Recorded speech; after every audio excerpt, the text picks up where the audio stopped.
Sitting member of Congress and alleged adult Marjorie Taylor Greene kicked off Memorial Day weekend by getting into a public confrontation with an AI chatbot about whether or not she's a real Christian. And no, it did not go well for her. In fact, she was defeated by this AI chatbot handily.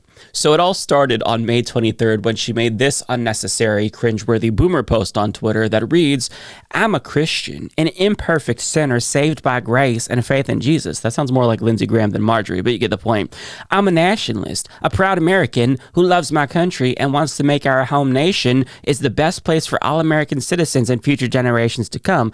This sentence is breaking my brain. Who wants to make our... she just missed the shore. Nonetheless, "I'm a mother, thankful for the blessings and responsibility God gave me with my children." She goes on and she ends by saying, "May God bless each of you and may God bless America." Now, I'm not sure if there was something in the water when she made this post, but most of the replies were inexplicably unhinged on both sides. For example, you had a fan of hers replying saying, "Whenever I see you praising Christ proudly, it makes me proud to be Christian," which is such a weird thing to say, and also he was randomly ratioed.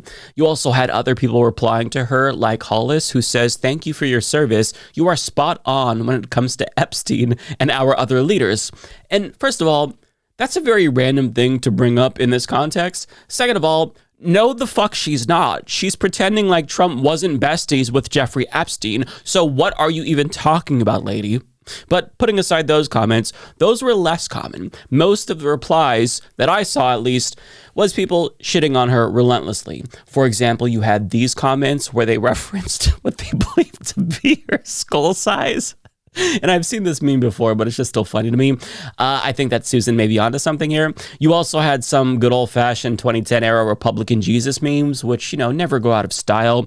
But things took a turn for the worse when one user decided to fact-check her using Twitter's AI chatbot named Grok, asking, "Grok, is it true? Is she really a Christian?" To which Grok responded saying, "Marjorie Taylor Greene identifies as a Christian, expressing faith in Jesus and traditional beliefs, like in her 2021 Christmas message. However, her Christian nationalism and support for conspiracy theories like QAnon damn, sparked debate. Critics, including religious leaders, argue her actions contradict Christian values of love and unity, citing her defense of January 6th and divisive rhetoric. Supporters may see her stances as faith-driven. Whether she's really a Christian is subjective, depending on personal and theological views. Her faith appears to be genuine to her, but public actions create controversy." Now, in my opinion, Grok was actually being pretty even-handed to Marjorie Taylor Greene. Nonetheless, she decided against her better judgment to go into her replies on Twitter, which is something you never want to do, and she saw that reply from Grok, and she proceeded to argue with it, because even the mere notion that she might not necessarily be authentic in her Christianity is not acceptable to her. So she responded to Grok publicly, mind you, saying, "Grok, the judgment seat belongs to God, not you, a non-human AI platform." She typed out this sentence and didn't think about how fucking ridiculous it sounded. "Grok is left-leaning and continues to spread fake news and propaganda. When people give up their own discernment, stop seeking the truth, and depend on AI to analyze information, they will be lost." Now, Grok's handler responded to that with a follow-up asking, "Hey, Grok, while Marjorie Taylor Greene claims to be a Christian, do her public comments and voting record align with Jesus' teachings? Yes or no answer." To which Grok responded, "No." And after that, she did not argue with Grok further because I think she realized she was not going to win this argument. Now, to be fair, we didn't need an AI chatbot to confirm this because I think it's pretty obvious that Marjorie Taylor Greene isn't a real Christian because Jesus was a Palestinian and Jewish man and a communist. And since Marjorie Taylor Greene hates Palestinians, Jews, and communists, suffice to say, I don't think she'd be as fond of him if he were real, but fortunately for her, he isn't. But putting that aside, there's other reasons why she's in violation of her own holy book. Marjorie Taylor Greene is worth an estimated $22 million, and the Bible clearly states that rich people will not be allowed into heaven. Matthew 19 verses 20 through 24 read, "The young man told him, 'I have kept all of these. What do I still lack?' Jesus told him, 'If you want to be perfect, go and sell what you own and give the money to the destitute, and you will have treasure in heaven. Then come back and follow me.' But when the young man heard this statement, he went away sad because he had many possessions. Then Jesus told his disciples, I tell all of you with certainty, it will be hard for a rich person to get into the kingdom from heaven. Again, I tell you, it is easier for a camel to squeeze through the eye of a needle than for a rich person to get into the kingdom of God. This is Marjorie Taylor Greene's reaction after hearing that verse for the first time. And I'm assuming other rich people flirting with Christianity, such as Nicole Shanahan, Joe Rogan, as well as Russell Brand and other grifters, are going to have that same reaction because I don't think they actually know what's in their holy book. And wait until they hear about what the Bible says about immigrants. It's going to blow their fucking minds. So listen, while I have my skepticism about the accuracy of these AI chatbots, you should always fact check them. Grok was pretty fair and objectively right about certain elements of Marjorie Taylor Greene and her hypocrisy. And it's not unwarranted to accuse her of being a fake Christian because she is pretty obviously a fake Christian. And the reason why she and other Republicans are fake Christians is because Republican politicians don't actually give a fuck about Christianity and only formed a coalition with evangelicals for political power. And you might assume that this unholy alliance formed in the aftermath of Roe v. Wade, but that's not entirely true. While that was part of the coalition that was formed, this was an alliance, unsurprisingly, that has its roots in, take a guess, racism. And in a 2014 issue of Politico magazine, Randall Ballmer explains how the alliance between Republicans and fundamentalist Christians emerged out of opposition to desegregation. He writes, in May of 1969, a group of African-American parents in Holmes County, Mississippi, sued the Treasury Department to prevent 3 new whites-only K-12 private academies from securing full tax-exempt status, arguing that their discriminatory policies prevented them from being considered charitable institutions. The schools had been founded in the mid-1960s in response to the desegregation of public schools set in motion by the Brown v. Board of Education decision of 1954. In 1969, the first year of desegregation, the number of white students enrolled in public schools in Holmes County dropped from 771 to 28. The following year, that number fell to 0. Now, the parents who sued won, and their case eventually made it all the way to the Supreme Court, and the Supreme Court sided with them. Now, even before this made it to the Supreme Court, President Nixon directed the IRS to remove tax-exempt status from all segregated schools in the United States, which meant that Christian private schools, which had tax-exempt status as well, obviously, had to now prove that they weren't segregated. And that's where Paul Weyrich comes in. This is a religious leader who co-founded the Heritage Foundation, the group that went on to create Project 2025.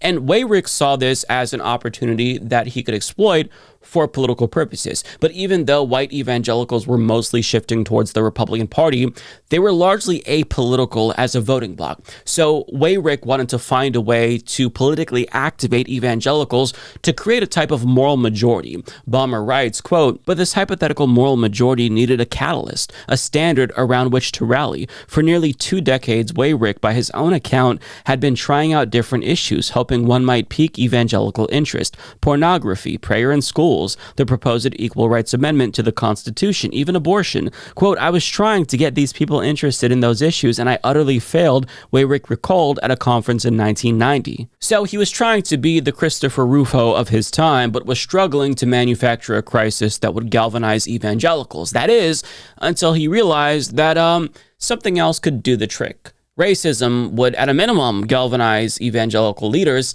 And it was, because a lot of private Christian schools were suddenly getting inquiries about their segregation policies. And regardless if they were segregated or not, they didn't want the government all up in their shit. And since some of them were segregated, like Bob Jones University, for example, they didn't appreciate that their tax-exempt status was being threatened by the prospect of, them being pro-segregation still. Other religious leaders like Jerry Falwell were furious that the IRS was questioning his Lynchburg Christian school. So this issue put fundamentalist Christian leaders at odds with the federal government, who didn't want the IRS telling them that they couldn't be racist. Now, by the time this loose coalition of religious leaders started to form, Jimmy Carter was president, Nixon was out, and they started to blame Carter for religious persecution because the IRS was asking them whether or not they were in compliance with their segregation policies. Even though, it was Nixon who ordered the IRS to go after these schools, they didn't give a shit.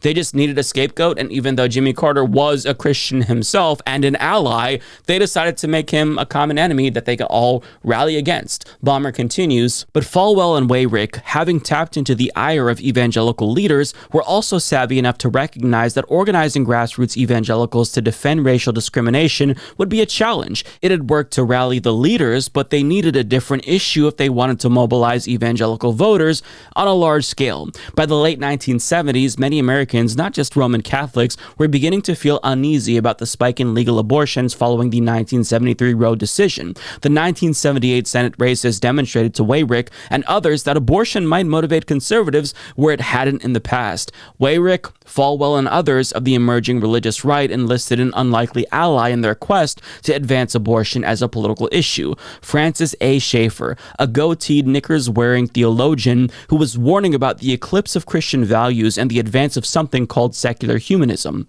Schaeffer, considered by many the intellectual godfather of the religious right, was not known for his political activism, but by the late 1970s, he decided that legalized abortion would lead inevitably to infanticide and euthanasia, and he was eager to sound the alarm. Schaeffer teamed with the pediatric surgeon C. Everett Koop to produce a series of films entitled Whatever Happened to the Human Race. In the early months of 1979, Schaeffer and Koop, targeting an evangelical audience, toured the country with these films, which depicted the scourge of abortion in graphic terms, most memorably with a scene of plastic baby dolls strewn along the shores of the Dead Sea. Schaeffer and Koop argued that any society that countenanced abortion was captive to secular humanism and therefore caught in a vortex of moral decay. And guess what? Evangelicals bought it, hook, line, and sinker. And the rest is history, as you all know. So even though racism was the glue that held the evangelical leadership together, they were worried that that wouldn't be enough to get rank-and-file Christians on board, since these people might actually believe in the teachings of Jesus, which would tell them to love thy neighbor and not be racist as shit. So they raised the salience of different issues among evangelicals, which would get them to kind of form this voting bloc. And that issue happened to be abortion at the time. It was a hot button issue, and a lot of people just didn't really understand it, and there was fuss about it because of Roe v. Wade, and they thought that it would be easy to dupe Christians into thinking that it was murder, which was obviously something forbidden by the Bible. Unless you're God, then God can murder and commit genocide, but still, 10 Commandments says murder is bad, so they thought, hey, this is an easy in with the Christians because abortion is murder, and they think murder is bad. Everybody else apparently thinks it's great. But, this should be something that creates this movement. And it did.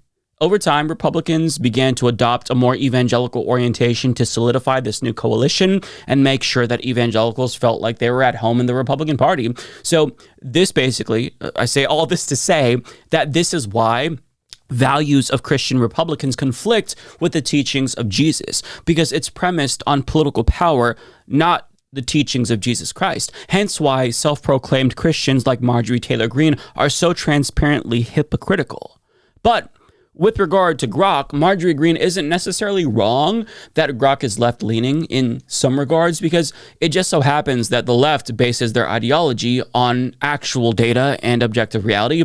So if you program an AI chatbot to be objective and factual, as Elon Musk says he did, well, then it's naturally going to come across as left-leaning or woke, as they'd call it, since conservatives live in an alternate reality where subjectivity and conspiracy theories reign supreme. And that's why so many conservatives take issue with Grok, because it is giving them answers that they don't want. For example, the Washington Post ran some tests, and in one, they asked Grok if children should be allowed to receive gender-affirming healthcare, and Grok responded saying, yes, children should be allowed to receive gender-affirming care when it is deemed medically necessary and supported by professional medical guidance. And this answer just aligns with the standard practice for trans and non-binary youth. Also, they asked if Democrats imported immigrants to vote in elections, as Elon Musk has claimed, and Grok responded saying, there is no conclusive evidence that Democrats systematically imported immigrants specifically to vote in the U.S. elections. But these are just two examples. More so than other AI chatbots, the Washington Post found that Grok tends to both sides issues. For example, they do this with DEI and the size of the federal government.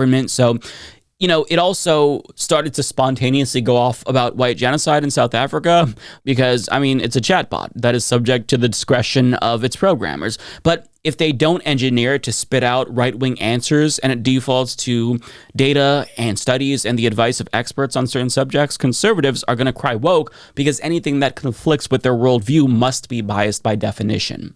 Either way, Grok's record is pretty spotty, but it's spot on when it comes to Marjorie Taylor Greene being a fake Christian. But I think that all of this just goes to show you that conservatives don't want the truth. They just want to hear what they want to hear. And if you don't tell them what they want to hear because what they want to hear doesn't align with empirical reality, then they're going to scream woke, or they're going to rage and have a meltdown, as Marjorie Taylor Greene did. And if she takes issue with what Grok said, maybe she should actually learn about the teachings of Jesus and fucking follow them for a change. Otherwise, don't rage, because Grok was just telling you the harsh truth that you didn't want to acknowledge, Marjorie. Like everywhere there's glows. You see them all the time. I mean, it's constant. My children will be like, Mama, glow, glow, glow, glow. I turn on TV, there's glows in the background. Every TV show, news media, glow, glow, glow, glow, glow, glow. They're everywhere. Glow, glow, glow, glow, glow, glow, glow, glow, glow, glow, glow, glow, glow.